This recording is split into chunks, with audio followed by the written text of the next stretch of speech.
सांसदहरूले बजेट संशोधन गर्नुपर्ने अडान लिइरहँदा बजेट असन्तुलित रहेको सरकारका मन्त्रीकै स्वीकारोक्ति। बजेट संशोधन बिनै पास हुने अर्थमन्त्रीको दाबी।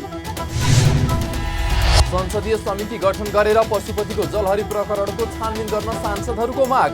पशुपति क्षेत्र विकास कोषका पूर्व सचिव ढकाल विरुद्ध भ्रष्टाचार मुद्दा दायर। र साताको दोस्रो दिन शेयर बजारमा 11.5 अङ्कमाथिको वृद्धि। कारोबार रकम भने अघिल्लो दिनको तुलनामा 1 अर्ब बढीको गिरावट।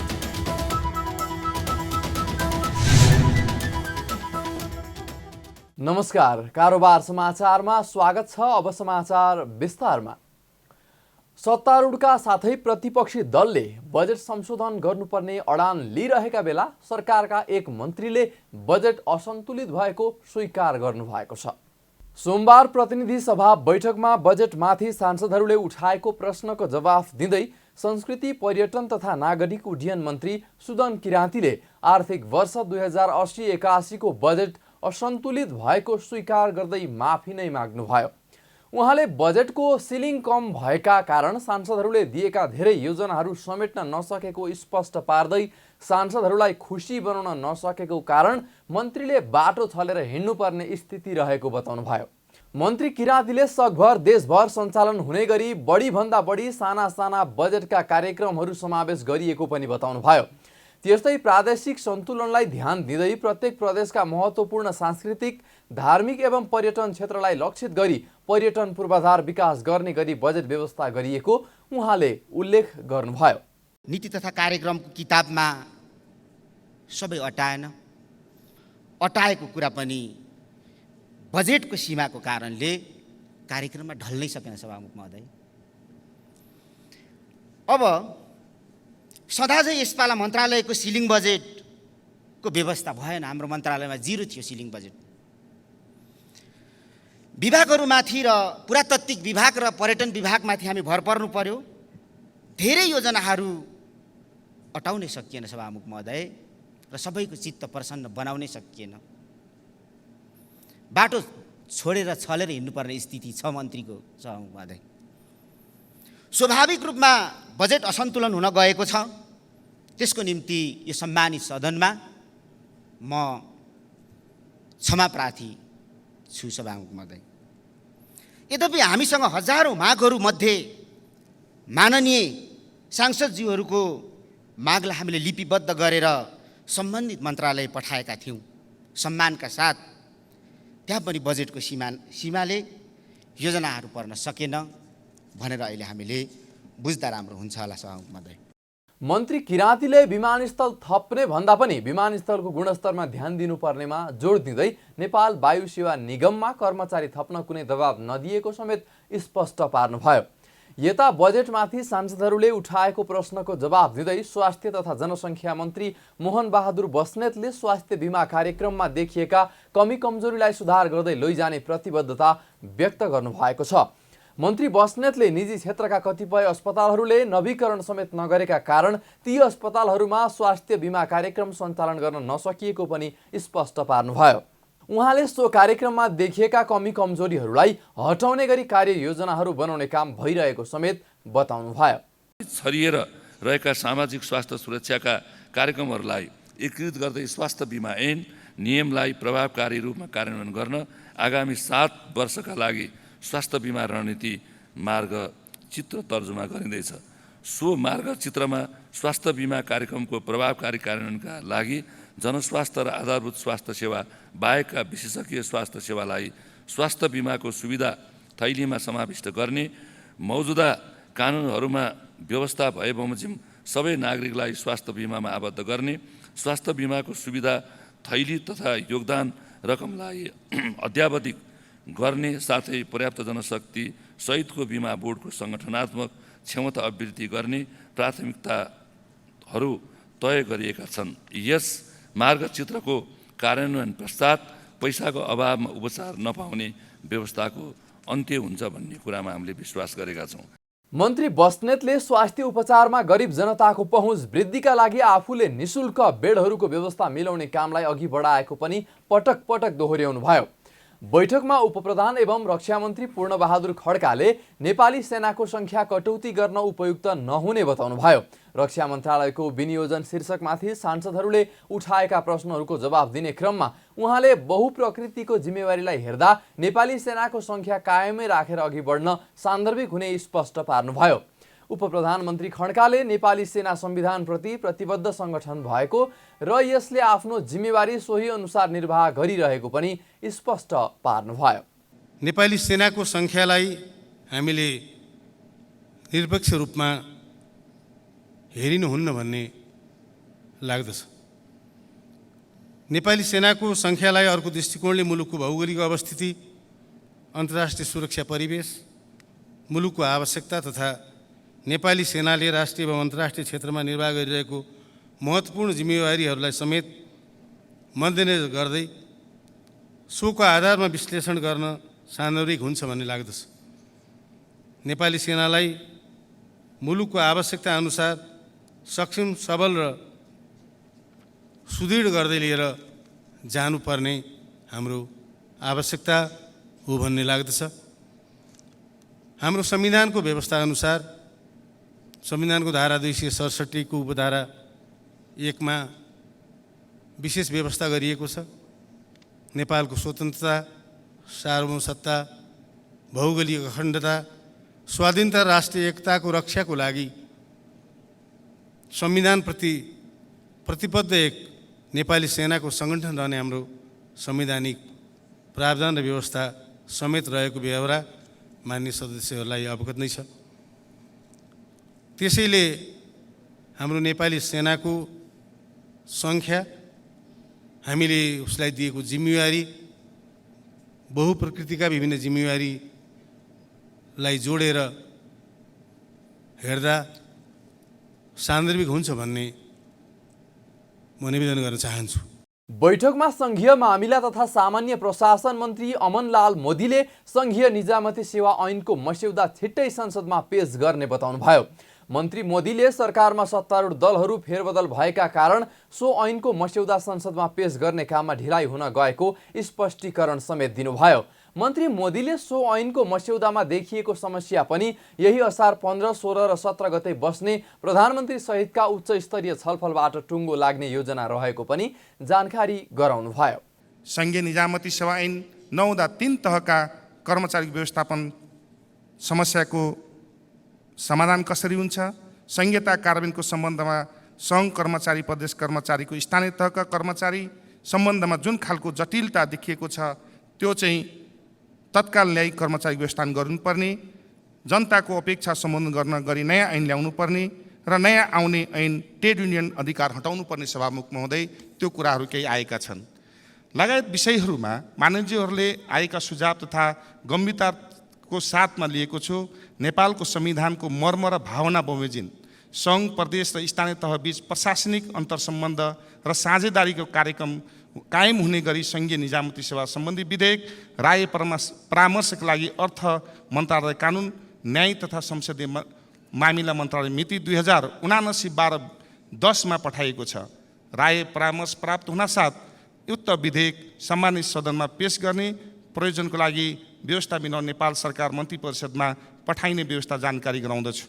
मन्त्री मोदीले कर्मचारी सरुवा बडुवामा आफ्नो मन्त्रालय मातहतका कुनै अधिकारीले भ्रष्टाचार गरेको पाइए कडा कारबाही गर्ने चेतावनी समेत दिनुभयो।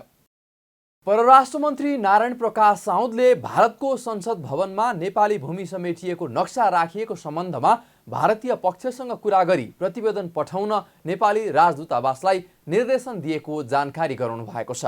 सोमबार प्रतिनिधि सभा बैठकमा बोल्दै मन्त्री साउदले सो नक्साको विषयमा भारतीय पक्षसँग कुरा गरी प्रतिवेदन पठाउन नयाँ दिल्ली स्थित नेपाली राजदूतलाई निर्देशन दिइसकिएको बताउनु भएको हो।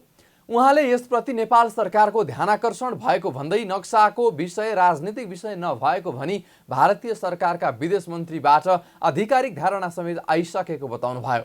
उहाँले देशको सार्वभौम सत्ता, राष्ट्रिय अखण्डता, स्वतन्त्रता र अन्तर्राष्ट्रिय सीमामा कुनै आँच आउन नदिन र नेपालको 1 इन्च पनि जमिन अतिक्रमण हुन नदिन सरकार प्रतिबद्ध रहेको स्पष्ट पार्नुभयो।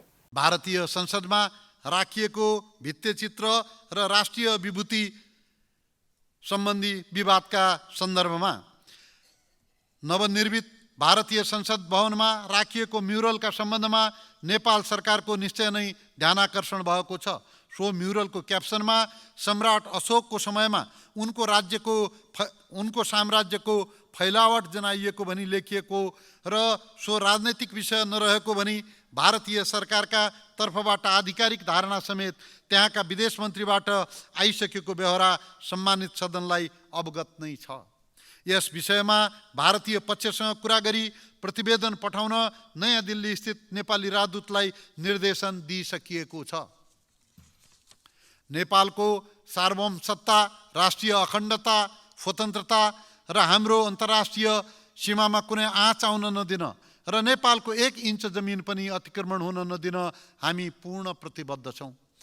मन्त्री साउदले भारतीय चलचित्र आदिपुरुषमा देवी सीताको बारेमा प्रयोग भएको संवादमा एक्चुअल इरर देखिएको भन्दै यस्तो हुनु उचित नभएको पनि बताउनुभयो। उहाँले सीता नेपालकी छोरी भएको तथ्य सर्वमान्य भएको र भारतमा समेत यो विषय निर्विवाद भएको समेत उल्लेख गर्नुभयो। भारतीय चलचित्र आदिपुरुषमा देवी सीताका बारेमा प्रयोग भएको संवादका सम्बन्धमा नेपालको सेन्सर बोर्ड पनि सचेत रहेको छ। यस्तो ऐतिहासिक र गम्भीर विषयमा बनेको चलचित्रमा फ्याक्चुअल इरर देखिनु कदापि उचित होइन। देवी सीता नेपालकी छोरी भएको तथ्य सर्वमान्य छ र यो विषयमा भारतमा समेत निर्विवाद छ। यस्तै मन्त्री साउदले लिम्पिया, धुरा, लिपुलेक र कालापानी नेपाली भूमि भएको कुरामा सरकार दृढ रहेको भन्दै यस विषयमा देशमा राष्ट्रिय सहमति नै रहेको बताउनुभयो। उहाँले भारतसँग भएका सीमा समस्या समाधान स्थापित कूटनीतिक संयन्त्र मार्फत गरिने समेत स्पष्ट पार्नुभयो। अर्थमन्त्री डाक्टर प्रकाश शरण महतले आगामी आर्थिक वर्ष 2080-81 को बजेट संशोधन नभइकन पास हुने दावी गर्नुभएको छ। सोमबार संसद भवन बाहिर सञ्चारकर्मीहरूसँग कुरा गर्दै उहाँले यस्तो बताउनु भएको हो। उहाँले बजेट असार 13 गते कुनै पनि संशोधन बिना पास हुने बताउनुभयो। उहाँले आफूले बजेट ल्याउँदा सीमित स्रोत साधनलाई मध्यनजर गरेर ल्याएको भन्दै उहाँले आजको वास्तविकतामा बजेट आएको बताउनुभयो। उहाँले बजेटमा समानता भएन भन्ने सांसदहरूको भनाई आफूले मागे अनुसारको नआएको भन्नेमा मात्रै सीमित रहेको बताउनुभयो। उहाँले बजेटको सीमाभित्र रहेर सम्बोधन गर्नुपर्ने ठाउँमा सम्बोधन हुने पनि बताउनुभयो। उहाँहरूले हाम्रो आवश्यकता सबै पूर्ति भएन भन्नुभएको क्या, त्यसको अर्थ त्यसरी बुझ्नु पर्यो। हाम्रो आवश्यकताहरू, हाम्रो माग धेरै थियो, त्यो माग अनुसार चाहिँ भएन भनेर भन्नुभएको छ। कुनै पनि बजेटमा मैले भनेको छु यो सर्वगुण सम्पन्न बजेट हुनै सक्दैन, किनभने थोरै साधन स्रोतबाट धेरै कुराहरू चाहिँ पूर्ति गर्न सकिँदैन, धेरै आवश्यकता पूर्ति गर्न सक्दैन, प्राथमिकताको आधारमा गर्ने हो। त्यसकारण बजेट पास हुन्छ, यसलाई सबैले समर्थन गर्नुहुन्छ। बजेटको सीमाभित्र रहेर हामीले प्रस्ताव गरेको बजेटभित्र रहेर जहाँ जे सम्बोधन गर्नुपर्ने हो त्यो सम्बोधन गरिहालिन्छ। मन्त्री महतले बजेट ल्याउनु पूर्व नै धेरै छलफल गरेर ल्याइएको भन्दै विधिभित्र रहेर पास हुने बताउनुभयो। अख्तियार दुरुपयोग अनुसन्धान आयोगले पशुपतिको जलहरी प्रकरणको छानबिन प्रक्रिया अगाडि बढाइरहेको बेला सत्तारूढ दलका सांसदहरूले संसदीय समिति गठन गरी छानबिन गर्नुपर्ने माग गरेका छन्। सोमबार बसेको प्रतिनिधि सभा बैठकको शून्य समयमा बोल्दै सत्तारूढ दल नेपाली कांग्रेस र नेकपा माओवादी केन्द्रका सांसदहरूले पशुपतिको जलहरी प्रकरण छानबिनका लागि संसदीय समिति गठन गर्नुपर्ने माग गरेका हुन्। कांग्रेस सांसद पौडेलले उक्त प्रकरणको पूर्ण र निष्पक्ष छानबिनका लागि समिति बनाउन माग गर्नुभयो। साथै केही दिन अगाडि प्रतिनिधि सभा बैठकमा एकजना माननीयले जलहरी प्रकरणको कुरा उठाउँदा उक्त कुरा संसदको रेकर्डबाटै हटाइएको भन्दै आपत्ति पनि जनाउनुभयो। संसदको रेकर्ड हटाउनुमा उक्त प्रकरणलाई ढाकछोप गर्न खोजिएको सन्देश प्रभाव भएको उहाँको बुझाइ छ। सभामुख महोदय, केही दिन अगाडि यही सदनमा एकजना माननीय ज्यूले पशुपतिनाथको मन्दिरमा राखिएको जलहरी सम्बन्धमा कुरा उठाउँदा त्यसलाई रेकर्डबाट हटाइयो। मेरो विचारमा यसबाट संसदले त्यस विषयलाई ढाकछोप गर्न खोजेको सन्देश गएको छ। सभामुख महोदय, पहिलो त भ्रष्टाचार कहीँ पनि हुनु हुँदैन, त्यसमाथि धार्मिक आस्थाको केन्द्रमा भ्रष्टाचार जोडिँदा संसार सामु हाम्रो शिर निहुरिएको छ। यसले केही प्रश्नहरू उठाएका छन्। यस्ता विषयमा तत्कालीन सरकारले गरे जस्तै गरी अब निर्णय गर्न पाइने कि नपाइने पहिलो कुरा। दोस्रो कुरा, उजुर परेको 2 वर्षपछि बल्ल अख्तियारले छानबिन गरेको छ। महालेखाको प्रतिवेदनमा प्रश्न आएको विषयलाई अख्तियारले यति ढिलो गरी छानबिन किन गर्यो? यसको निर्णय प्रक्रिया र कार्यान्वयनका सन्दर्भमा थुप्रै विषयहरू जोडिएका छन् र ती व्यापक रूपमा टीका टिप्पणीको विषय बनेका छन्। सम्माननीय सभामुख मार्फत म सदनलाई अनुरोध गर्न चाहन्छु, यो गम्भीर विषय छानबिनका निम्ति सदनले एउटा समिति बनाओस्, यसको पूर्ण र निष्पक्ष छानबिन हुने स्थिति निर्माण होस्। बैठकमा माओवादी केन्द्रका सांसद देवेन्द्र पौडेलले पशुपतिको जलहरी निर्माणका क्रममा कति सुन हराएको हो र कति बाँकी छ भन्ने कुराको सत्य तथ्य जानकारी संसदमा गराउन माग गर्नुभयो। सम्माननीय सभामुख महोदय, पशुपतिनाथ मन्दिर परिसरको गर्भगृहमा रहेको जलहरीको बारेमा यो सदनमा निकै चर्चा भयो। आज पनि देशका प्रमुख मिडियाहरूमा यो बारेमा प्रश्न उठेको छ र म सम्माननीय सभामुख महोदय मार्फत के भन्न चाहन्छु भनेदेखि भएको के हो त्यहाँ। आज पशुपति क्षेत्र विकास कोष, नेपाल प्रहरी सुरक्षा निकाय, सुनचाँदी व्यवसायी सङ्घ, गुणस्तर तथा नापतौल विभाग, पुरातत्व विभाग, खानी तथा भूगर्भ विभाग र जनप्रतिनिधिहरूले त्यहाँको सुनको चाहिँ खोजी गरेर जोख्दै हुनुहुन्छ, तौल्दै हुनुहुन्छ भन्ने हामी सुनेका छौँ। सम्माननीय सभामुख महोदय मार्फत कति सुन हराएको हो, कति सुन बाँकी छ, के स्थिति हो, यो कुनै ट्रकमा ल्याएको सामग्री जोख्ने कुरा होइन। यो कुरा सत्य तथ्य सदनमा गम्भीरतापूर्वक विषय उठेको हुँदाखेरि यो सम्मानित सदनमा सत्य तथ्य जानकारी गराउनको निम्ति सम्माननीय सभामुख महोदय मार्फत सम्बन्ध निकायलाई म विशेष अनुरोध गर्न चाहन्छु। अख्तियार दुरुपयोग अनुसन्धान आयोगले पशुपतिको जलहरी प्रकरणबारे 2 वर्ष अगाडि परेको उजुरीको छानबिन प्रक्रिया सुरु गरेको छ। सोही क्रममा हिजो आइतबार दिउँसो पशुपतिनाथ मन्दिर परिसर प्रवेशमा रोक लगाएर मध्यरातसम्म जलहरी परीक्षण गरिएको थियो। जलहरीको नापतौल तथा शुद्धता परीक्षण गर्दा 107 किलो 76 ग्राम हुनुपर्नेमा 107 किलो 4687 ग्राम भएको पाइएको जनाइएको छ। जलहरीलाई पुनः मर्मत गरी मङ्गलबार पशुपतिमा चढाउने निर्णय भएको छ। आज नेपाली सेनाको सुरक्षामा सिलबन्दी गरी पशुपतिको रुद्र गारेश्वरमा निर्मित लकरमा राखिएको छ। अख्तियार दुरुपयोग अनुसन्धान आयोगले पशुपति क्षेत्र विकास कोषका तत्कालीन सदस्य सचिव डाक्टर प्रदीप ढकाल विरुद्ध भ्रष्टाचार मुद्दा दायर गरेको छ। सोमबार अख्तियारले गैरकानुनी सम्पत्ति आर्जनको अभियोगमा कोषका तत्कालीन सदस्य सचिव डाक्टर ढकाल विरुद्ध विशेष अदालतमा मुद्दा दायर गरेको हो। उनीमाथि 1,44,11,000 रुपैयाँ स्रोत नखुलेको सम्पत्ति आर्जन गरेको अभियोगमा मुद्दा दायर गरेको हो। ढकाल 2074 साउन 32 देखि 2079 साल जेठ 30 गतेसम्म कोषको सदस्य सचिव थिए। अख्तियारले यही अवधिमा उनले आर्जन गरेको सम्पत्तिमाथि अनुसन्धान गरेको जनाएको छ। ढकाल पशुपतिनाथ मन्दिरको जलहरी राख्ने प्रकरणमा समेत विवादमा परेका व्यक्ति समेत हुन्। भन्सार एजेन्ट प्रतिनिधि सङ्घ नेपालले 2 दिनदेखि भन्सार विभागमा निरन्तर धरना दिइरहेको छ। आइतबारदेखि त्रिपुरेश्वर स्थित भन्सार विभाग अगाडि संशोधित भन्सार ऐन 2064 र नियमावली 2064 ले भन्सार प्रतिनिधिले काम गर्ने गरेको व्यवस्था नै खारेज गरेको भन्दै भन्सार एजेन्ट प्रतिनिधिहरू धरनामा बसेका हुन्। सङ्घका प्रतिनिधिहरूले भन्सार एजेन्ट प्रतिनिधिहरूलाई राज्यले उचित व्यवस्थापन गर्नुपर्नेमा उल्टो व्यवस्था खारेज गरेको भन्दै आन्दोलन तथा धरना दिनु परेको बताए। देशभर कार्यरत 300 भन्दा बढी भन्सार प्रतिनिधिहरू जेठ 15 गतेबाट बेरोजगार भएको भन्दै भन्सार प्रतिनिधिले काम गर्न गरेको व्यवस्था कायम गर्न माग पनि गरेका छन्। 20-25 वर्षदेखि भन्सार क्षेत्रमा राजस्व सङ्कलनको लागि कार्यरत छौँ र हाल आएर यो जुन 79-80-81 को बजेटमा तपाईँको भन्सार ऐन नियमावली संशोधन गरेर हामी लगभग 300 जनाको रोजगारी खोसिएको छ। त्यो रोजगारीको पुनर्स्थापना गर्नका लागि हामीले निरन्तर धरना कार्यक्रम जारी राखेका छौँ र यसमा हाम्रो चेम्बर अफ कमर्स, उद्योग वाणिज्य सङ्घ, फ्रेट फरवर्डर एसोसिएसन लगायत सम्पूर्णको साथ र सहयोग छ। अब यो हाम्रा मागहरू यदि सम्बोधन भएनन्, हाम्रो रोजगारीको ग्यारेन्टी भएन भनेदेखि यसलाई हामीले निरन्तर अगाडि बढाउनेछौँ शान्तिपूर्ण रूपमा। उनीहरूले सरकारले बजेट मार्फत षड्यन्त्रपूर्वक भन्सार एजेन्टका रूपमा काम गर्न पाउने व्यवस्था खारेज गरेको आरोप पनि लगाएका छन्। त्यस्तै सरकारले आर्थिक ऐन मार्फत भन्सार एजेन्टहरू हटाएर भन्सार प्रतिनिधिहरूको रोजगारीमाथि लात हानेको दुखेसो समेत गरेका छन्।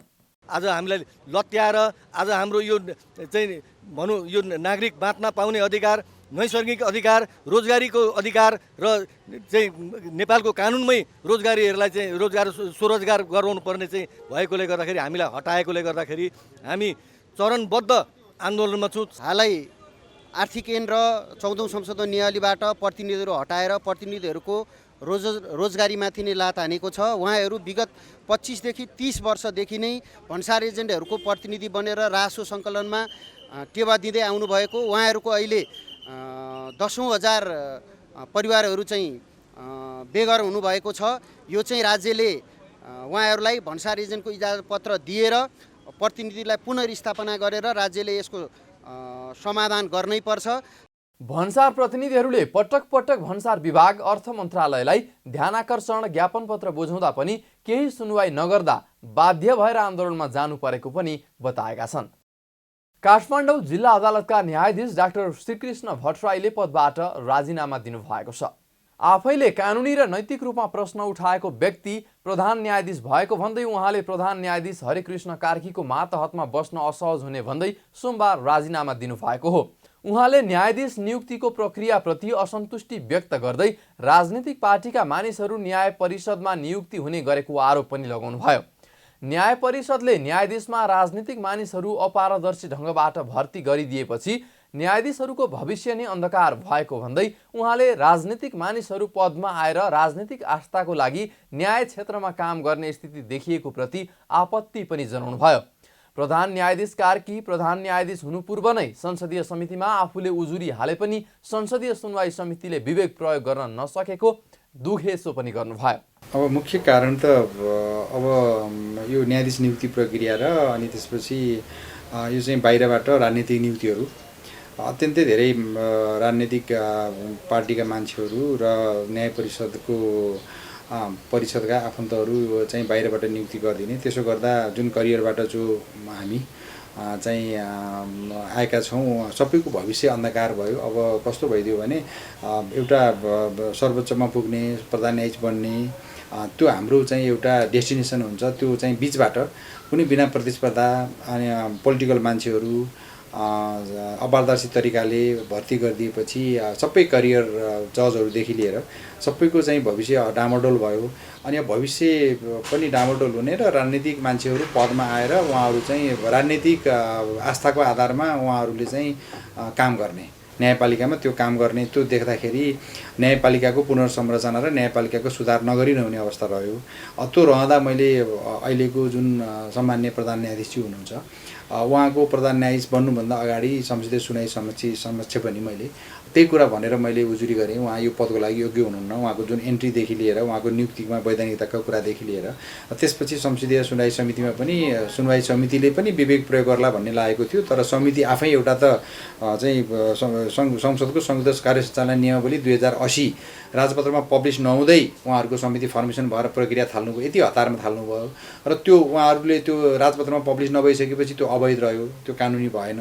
अनि एउटा समिति पनि अवैध रह्यो, प्रधान न्यायाधीशको नियुक्ति पनि अवैध रह्यो, अवकाश पाइसकेको मान्छेलाई नियुक्ति गरिसकेपछि यो इस्यु मैले एउटा प्रधान न्यायाधीशको चाहिँ योग्यताको हकमा उठाइसकेपछि आफूले अयोग्य भनेर भनेको मान्छे नै प्रधान न्यायाधीशको पदमा नियुक्ति भएपछि उहाँको माताहतमा बसेर काम गर्न मलाई एकदम असहज भयो र मलाई त्यो गर्नु उचित पनि लागेन। उहाँले आगामी दिनमा पनि न्यायपालिकाको सुधार र सुदृढीकरणका लागि आफू सक्रिय रहने प्रतिबद्धता पनि जनाउनु भएको छ। साताको दोस्रो कारोबारको दिन शेयर बजारमा 11.5 अङ्कमाथिको वृद्धि भएको छ। आइतबार 62.21 अङ्कले बढेको शेयर बजार मापन गर्ने नेप्से परिसूचक सोमबार 11.69 अङ्कले बढेर 2129.42 अङ्कमा पुगेको हो। यस दिन 279 कम्पनीको 1,19,00,000 किता शेयर 5,31,24,00,000 रुपैयाँ बराबरको खरिद बिक्री भएको छ। आइतबारको तुलनामा सोमबार कारोबार रकम भने गिरावट आएको छ। आइतबारको तुलनामा करिब 1 अर्ब बढीले गिरावट आएको हो। आइतबार 6,49,04,00,000 रुपैयाँ बराबरको शेयर खरिद बिक्री भएको थियो। आजको कारोबारमा नेप्सेका 13 उपसमूह मध्ये 8 उपसमूहको परिसूचक बढेको छ भने 5 उपसमूहको परिसूचकमा गिरावट आएको छ। जसमा जलविद्युत, जीवन बीमा, निर्जीवन, अन्य र व्यापार उपसमूहको परिसूचकमा गिरावट आएको छ। लघु वित्त उपसमूहको परिसूचक सबैभन्दा बढी 3.99% बढेको छ भने वित्त उपसमूहको परिसूचक 3.11% बढेको छ। नेप्से परिसूचक दोहोरो अङ्कले बढेको दिन हिमालयन लाइफ इन्सुरेन्स कम्पनीको सेयर सकारात्मक सर्किट लेभलमा कारोबार भएको छ। त्यस्तै बीपीओ वित्तीय संस्था लगायत अन्य 7वटा कम्पनीको 9.99% बढेको छ। यता सुपर म्यादी हाइड्रो पावर कम्पनीको सबैभन्दा धेरै 6.94% गिरावट आएको छ। सोमबारको कारोबारमा शिवम सिमेन्ट कम्पनीको सर्वाधिक 42 करोड 5 लाख रुपैयाँ बराबरको सेयर कारोबार भएको छ। नेपालका लागि गणतन्त्र दक्षिण कोरियाका नवनियुक्त राजदूत पार्क ताइयोङले राष्ट्रिय सभा अध्यक्ष गणेश प्रसाद तिमल सिन्हासँग शिष्टाचार भेट गर्नुभएको छ। सोमबार सिंहदरबार स्थित राष्ट्रिय सभा अध्यक्षको सचिवालयमा भेटघाट भएको हो। भेटघाटका क्रममा दुई देशको सम्बन्धका बारेमा विस्तृत रूपमा छलफल भएको राष्ट्रिय सभा अध्यक्ष गणेश प्रसाद तिमल सिन्हाले बताउनुभयो। उहाँको भेटले आगामी दिनमा दुई देश बीचको सम्बन्धलाई अझ उचाइमा पुर्याउने, सहयोगका क्षेत्रहरू फराकिलो बनाउने, नेपालमा लगानी भित्र्याउने, पर्यटक भित्र्याउने कुरामा जोड दिएको बताउनुभयो। उहाँले नेपाल एयरलाइन्सले अब कोरियामा उडान भर्नुपर्ने विषयमा पनि छलफल भएको र दक्षिण कोरिया उडानले आवागमनमा सहज हुने विश्वास रहेको पनि बताउनुभयो। दुई देशको सम्बन्धको बारेमा विस्तृत रूपमा हामी छलफल गऱ्यौँ। करिब 1 घण्टा जति हामीले छलफल गऱ्यौँ, विचार विमर्श गऱ्यौँ र यसले दुई देशबीचको सम्बन्धलाई आगामी दिनमा अझ उचाइमा पुर्याउने, सहयोगका क्षेत्रहरू फराकिलो बनाउने, नेपालमा लगानी भित्र्याउने कुरा, पर्यटकहरू भित्र्याउने कुरामा भविष्यमा अझ अगाडि बढेर काम गर्ने भन्ने कुरामा उहाँ अत्यन्तै उत्साहित भएर जानुभएको छ। त्यसको साथसाथै कोरियामा नेपाली एयरलाइन्सलाई पनि अब उडान भर्नुपर्छ, किनकि नेपाल कोरियाको बिचमा अहिले कोरियन एयरलाइन्सले मात्रै उडान गरिरहेको छ र दुई देश बिचका पर्यटकहरू भित्राउनको लागि र पर्यटकहरूको लागि आवागमनमा अलिकति सरलता, सहजता र भाडा दरमा पनि सुविधाको लागि पनि दुई देश एयरलाइन्सहरूले उडान गर्न थाल्यो भने त्यो अलिकति सस्तो पनि हुन्छ र पर्यटकहरू हामी धेरैभन्दा धेरै भित्राउन सक्छौँ। राजदूतसँगको भेटमा अनुभवहरूको आदान प्रदानका बारेमा पनि छलफल भएको अध्यक्ष तिमल सिन्हाले जानकारी दिनुभएको छ। कारोबार समाचारमा अब सुन चाँदी र विदेशी विनिमय दर सम्बन्धी जानकारी।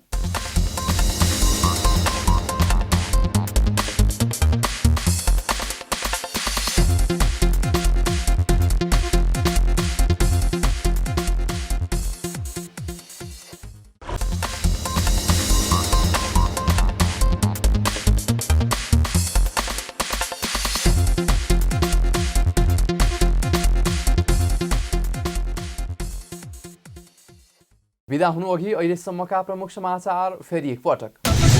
सांसदहरूले बजेट संशोधन गर्नुपर्ने अडान लिइरहँदा बजेट असन्तुलित रहेको सरकारका मन्त्रीकै स्वीकारोक्ति।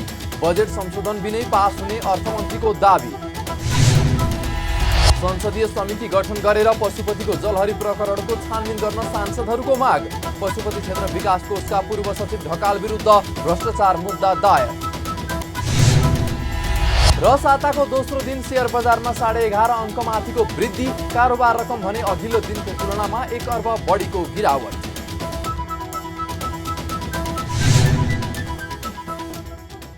कारोबार समाचार सकियो। हामीलाई बिदा दिनुहोस्। नमस्कार।